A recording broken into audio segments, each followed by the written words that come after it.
গণতন্ত্রকে নতুন করে প্রতিষ্ঠার একটা সুযোগ পেয়েছি।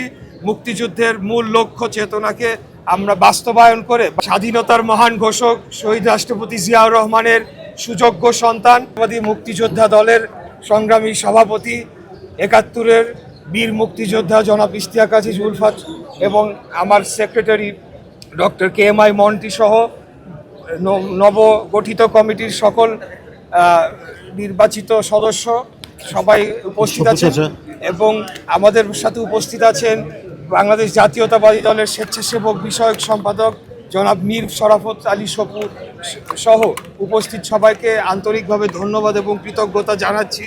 আমাদের এই অনুষ্ঠানকে সফলমণ্ডিত করার জন্য আপনারা এসেছেন। আপনার সম্মানিত সদস্য হিসেবে আছেন বাংলাদেশের প্রধানমন্ত্রী, মাননীয় প্রধানমন্ত্রী দেশনায়ক জনাব তারেক রহমান, শহীদ রাষ্ট্রপতি, স্বাধীনতার মহান ঘোষক শহীদ রাষ্ট্রপতি জিয়াউর রহমানের সুযোগ্য সন্তান, যিনি আমাদের এই কমিটির ১ নম্বর সম্মানিত সদস্য হিসেবে থেকে বাংলাদেশের মুক্তিযুদ্ধের আদর্শকে প্রতিষ্ঠার জন্য আমাদেরকে উদ্বুদ্ধ করেছেন, আমাদেরকে অনুপ্রেরণা জুগিয়েছেন।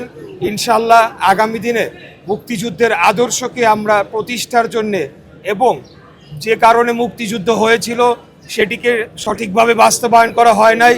৭১-এর পরেই আমরা শুনতে পেয়েছি এবং আমাদের বীর মুক্তিযোদ্ধাদের মুখে জেনেছি যে একটা ভয়াবহ দুঃশাসন এবং একদলীয় শাসন জাতির ঘাড়ে চাপিয়ে দেওয়া হয়েছিল। এরপরে বিগত ৫৫-৫৪ বছর ধরে মুক্তিযুদ্ধের যে মূল লক্ষ্য ছিল সেটির থেকে বারবার দেশ বিচ্যুত হয়েছে। অবশেষে দীর্ঘ ১৭ যুগের ফ্যাসিবাদী বিরোধী আন্দোলন শেষে আমরা আবার একটা গণতন্ত্রকে নতুন করে প্রতিষ্ঠার একটা সুযোগ পেয়েছি। মুক্তিযুদ্ধের মূল লক্ষ্য চেতনাকে আমরা বাস্তবায়ন করে বাংলাদেশকে একটা স্বাধীন, সার্বভৌম এবং একটি গণতান্ত্রিক রাষ্ট্র হিসেবে প্রতিষ্ঠার জন্য আমরা মুক্তিযুদ্ধকে বুকে ধারণ করে আগামী দিনে এগিয়ে যাব ইনশাল্লাহ।